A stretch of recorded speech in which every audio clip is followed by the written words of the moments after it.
The ungodly power level of champions that have been added to the game recently, man, for the Halloween event is insane. Venalesia Thrallmother, his name I swear I just totally butchered. We got Gasper the Accused, and we're going to get to this guy a little bit later on in the video. Diffusion, I will say about Sanguine Maria, right off the bat, that she's obviously very, very bloody powerful, but I've seen like the playtests and stuff like that as well, very, very strong. And a concern about her is that she's very, very manual heavy, and of course she's very, very PvP focused as well. So this is like an easy, dude, she looks so badass too, but this is an easy fusion skip for me, for example, on my free-to-play account.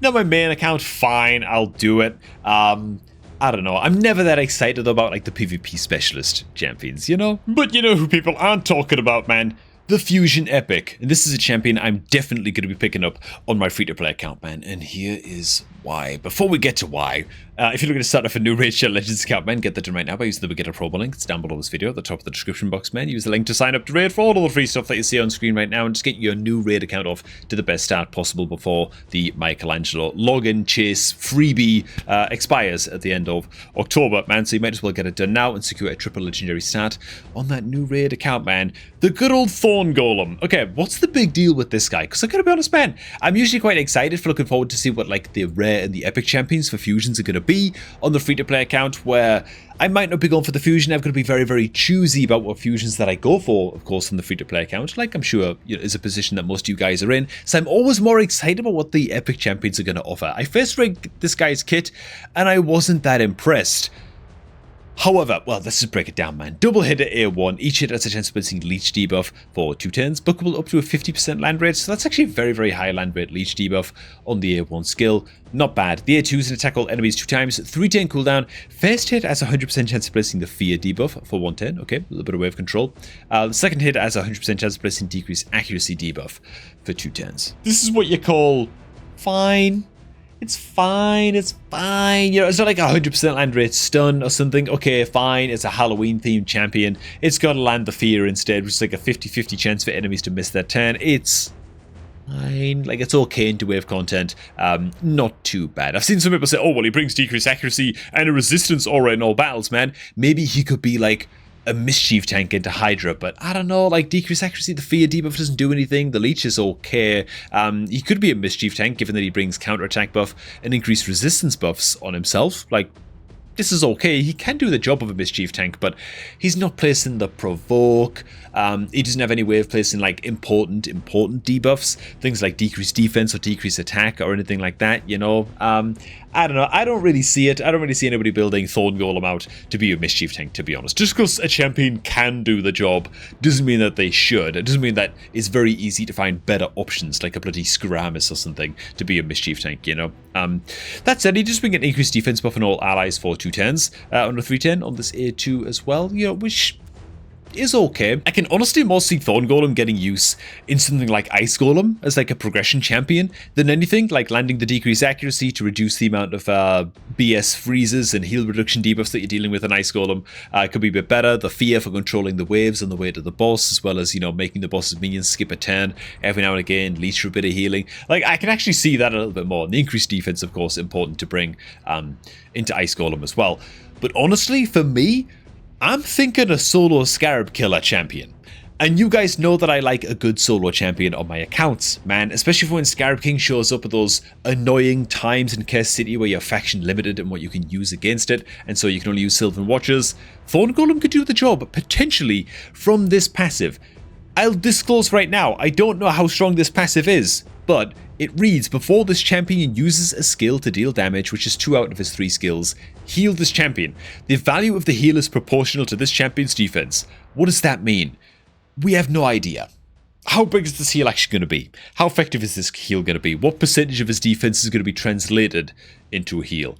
We just don't know. What we do know is that Scarab King really, really enjoys spamming debuffs on your guys, peeling buffs off of your guys, right? For example, this increased defense, the counterattack, the increased resistance buff. Scarab King loves nothing more than to strip these buffs, except we've got an increased resistance buff. We have an increased resistance aura in all battles, and we have a way of placing decreased accuracy against the Scarab as well. It's going to be very easy to build Thorn Golem with enough resistance that you never have to worry about your increased defense buff being stripped by the Scarab King. So That's good. That means it's going to be very, very easy to tank up on this guy and put him in something like a toxic set, right? A toxic artifact set on this guy with maybe like 2 pieces of immortal gear, for example, or something like that. And then just enough resistance that he's not going to get buff stripped. And the poisons can kill the Scarab King boss while the immortal set and his passive keep him alive.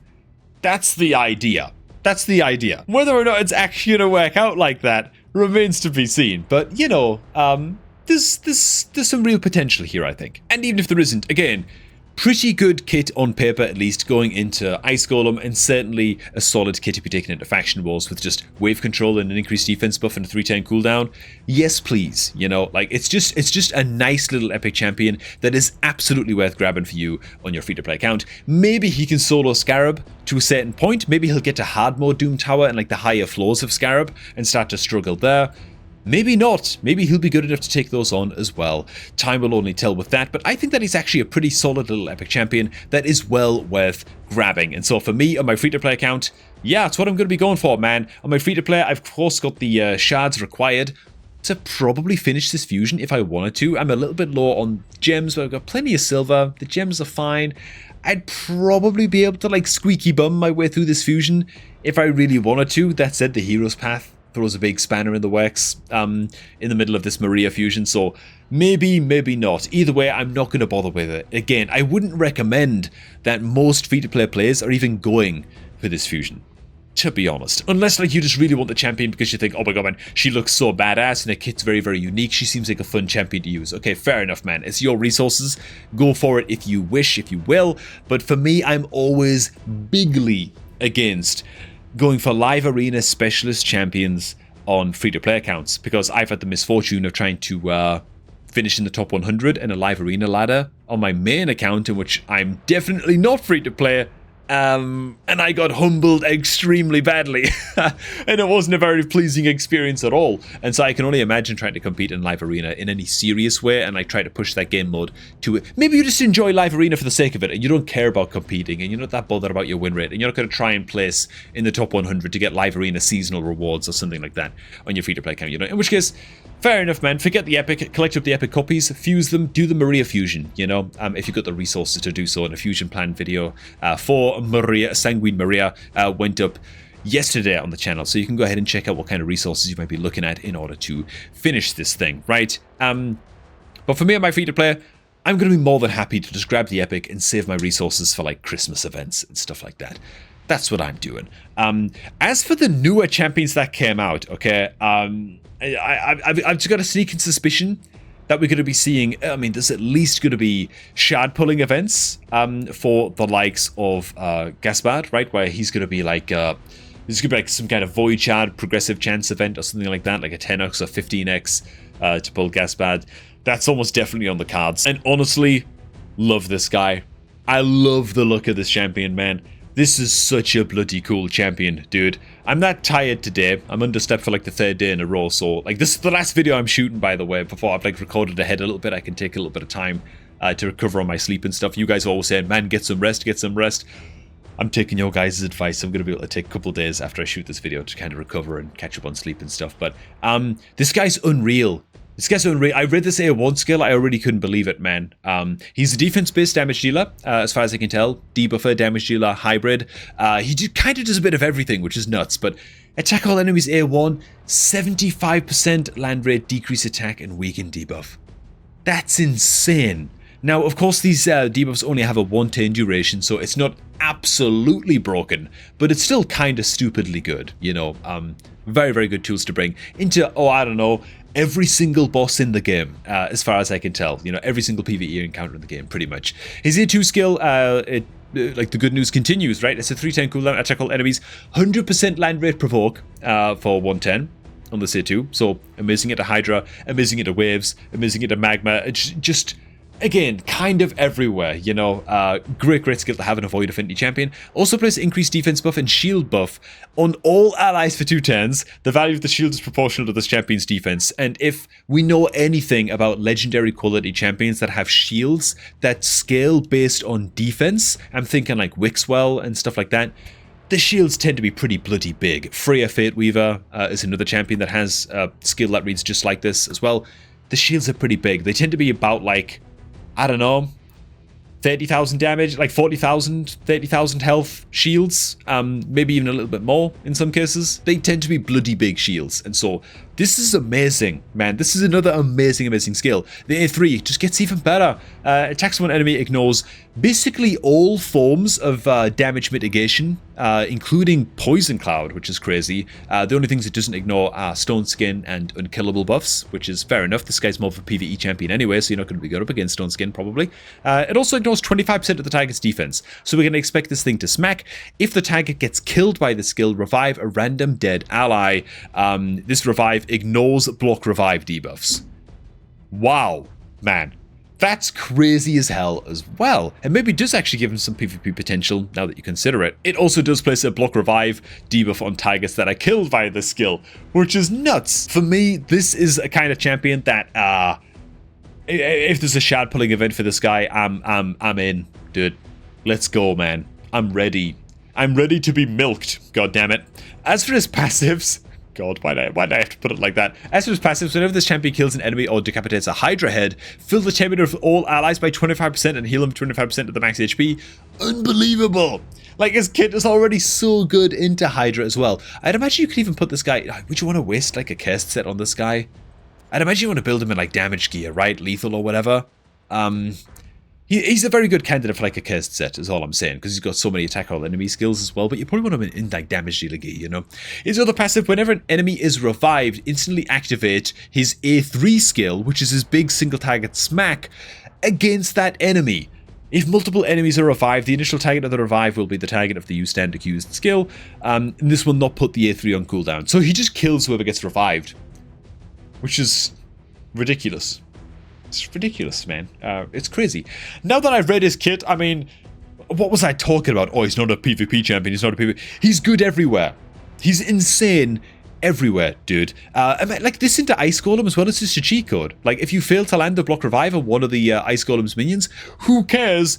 Like, the Ice Golem revives one of his minions, well, it doesn't matter because your passive just instantly activates a bloody one-shot onto it, pretty much, you know, which is just insane. Has a 50% chance of activating the A3 skill on an enemy whenever an ally is killed, because once per turn. Instantly activates the A3 against a Hydra head whenever an ally is consumed by that head. This is what I mean, he's just insane. He's just insane everywhere. He's insane everywhere in the game, man. This is a fantastic champion. Ally defense in all battles by 33% is the aura. Now, I'm not going to go as much into the Knight's Revenant legendary. Needless to say, these are legendaries and stuff that I'll be looking to try and get my hands on my main account. Vanalicia, something like that. This gal is called. Not a bad champion at all as well. Triple hit A1, chance to burst weaken, attack all enemies on the A2, removes all buffs from all enemies, then places block buffs, decrease defense. So weaken, block buffs, decrease defense. We're already thinking Hydra, we're already thinking Chimera. With buff strip, we could even be thinking some PvP teams as well. And she does also bring a revive also, which is nuts. Also increase the cooldown of all enemy skills by 2 turns, just randomly attached to a revive as well, which again speaks to like PvP uses also. So yeah, gets 10 meter fill as well whenever an ally dies. Yeah, I don't know, dude. I don't know. This is another great champion. Not quite as good as the other nerd, as Gaspard, but yeah, another great champion indeed. Prime, take my money. These are some damn good Halloween champions, man. But again, as for the free-to-play account, Thorn Golem, I'd suggest that most people just don't miss this guy. He's probably going to be more useful than people might first think, and yeah, you can never pass up the opportunity to build even a half-decent solo champion. Dude, I just noticed he doesn't actually have spikes coming out of, like, he's actually got knives attached to the roots on his arms, bro. Oh, that's cool design. That's cool design, man. Very nice. Very nice. Anyways, yeah, that's my thoughts on the new champions added to the game, and moreover, don't sleep on Thorn Golem. I highly recommend picking up a copy of this guy at a minimum, even if you have to skip all of the other ones. You know what I'm saying? So, yeah. Thanks for stopping by, man. If you're looking to create a new raid account, make sure to go ahead and get that done right now by using the beginner promo link. It's down below this video at the top of the description box, man, to get all the freebies that you see on screen right now on a brand new raid account. And I'm going to catch all of you guys just a tad bit later, man.